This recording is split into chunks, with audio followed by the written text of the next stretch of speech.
Bienvenue dans ce premier épisode de Ask Stago. Je suis Cécile Ourquet, responsable de gamme au sein du marketing global et j'ai le plaisir d'animer cette émission avec Audrey Carlo, notre responsable marketing scientifique.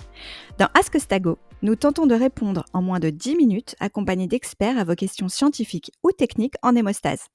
Vous l'avez compris, notre principe est simple, des réponses d'experts à vos questions d'experts. Pour ce premier épisode, nous parlerons d'un sujet simple et compliqué à la fois. Comment bien différencier le contrôle interne de qualité externalisé, dit CIQE, et l'évaluation externe de la qualité, EEQ, et ainsi comprendre le but de ces deux programmes.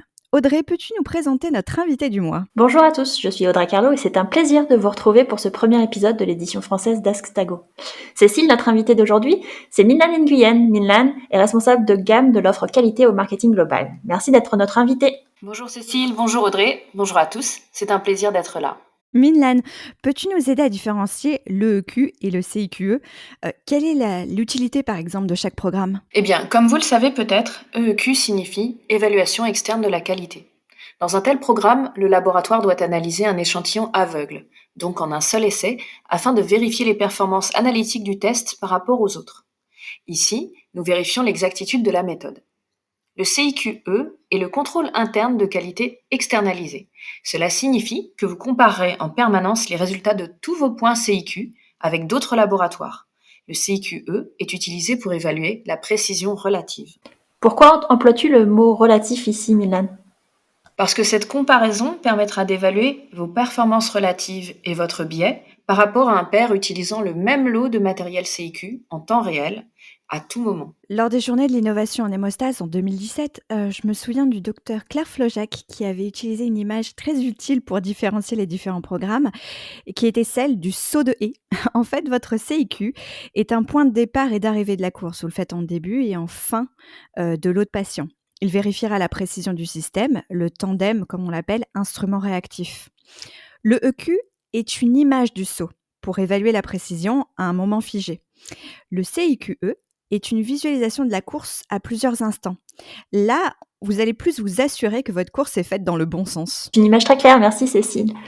Et nous savons, Minh-Lan, que la confusion entre ces deux programmes, EEQ et CIQE, tient principalement au fait qu'ils sont tous deux des comparaisons interlaboratoires. Peux-tu nous aider à mieux les comprendre et les différencier ? Avec le CIQE, vous effectuez une évaluation continue et en temps réel des performances du système. Vous devez comprendre que vous pouvez avoir un CIQ valide aujourd'hui, avec des valeurs comprises dans la plage cible du laboratoire, mais vous pouvez détecter un problème via cette technique. En effet, grâce au CIQE, vous pouvez réaliser, en comparant avec des pairs utilisant le même lot de CIQ et le même système, que la moyenne de votre laboratoire est bien inférieure à celle des autres laboratoires. Cette approche vous aidera à voir que votre système donne une bonne répétabilité, par exemple, mais que la précision relative est inférieure ou supérieure à celle attendue. Très intéressant et d'ailleurs, ça explique sans doute pourquoi le CIQE est déjà obligatoire dans certains pays comme aux États-Unis. Et comme tu l'as mentionné, Minh-Lan, l'EEQ est une méthode bien connue pour vérifier l'exactitude. Quel est l'intérêt d'intégrer le CIQE dans un management de la qualité du laboratoire ? Eh bien, au fond, le principal avantage du CIQE est qu'il peut vous donner une image en temps réel de votre précision et de votre justesse relative actuelle, grâce à de simples indicateurs statistiques. Et d'ailleurs, presque tous les laboratoires effectuent aujourd'hui des contrôles de qualité internes quotidiens. Ils ont donc fait les 3/4 du travail. La seule chose qui leur manque, c'est la plateforme elle-même. Exactement, Audrey. Et on peut même y voir d'autres avantages. La comparaison doit être disponible en temps réel, afin de permettre au laboratoire de voir rapidement toute dérive. Des rapports significatifs et des représentations graphiques sont utiles pour cela. Avec l'EEQ, l'échantillon n'est testé que plusieurs fois par an, à des temps prédéfinis, et la dérive sera souvent visible quelques mois après. En France, le COFRAC demande par exemple de détecter toute tendance avant la réalisation de l'EEQ si possible. Le CIQE aide à comprendre la dérive, lorsque vous avez besoin de comprendre si le système réactif instrument est en défaut par exemple. Parfois, l'échantillon de EQ en lui-même peut être une source d'erreur. Et parfois, il est utile de rechercher rapidement si le EQ et le CIQE suivent la même tendance.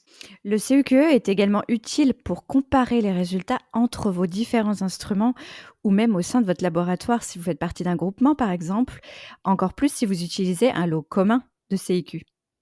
C'est juste.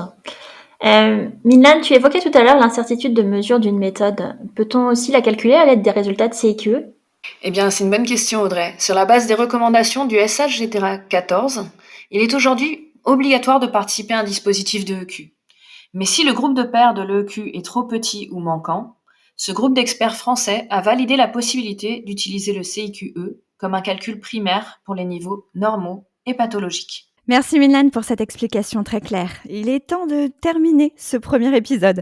Vous trouverez les références bibliographiques dans la barre de description du podcast. N'hésitez pas à nous suivre sur les réseaux sociaux, LinkedIn ou Twitter, et de vous abonner à Ask Stago sur votre plateforme de podcast préférée. Vous pouvez aussi nous contacter à ask@stago.com pour challenger nos équipes et proposer le prochain sujet. Merci à tous pour votre écoute. La suite au prochain épisode. Ce podcast vous est proposé par Stago. Diagnostics is in our blood.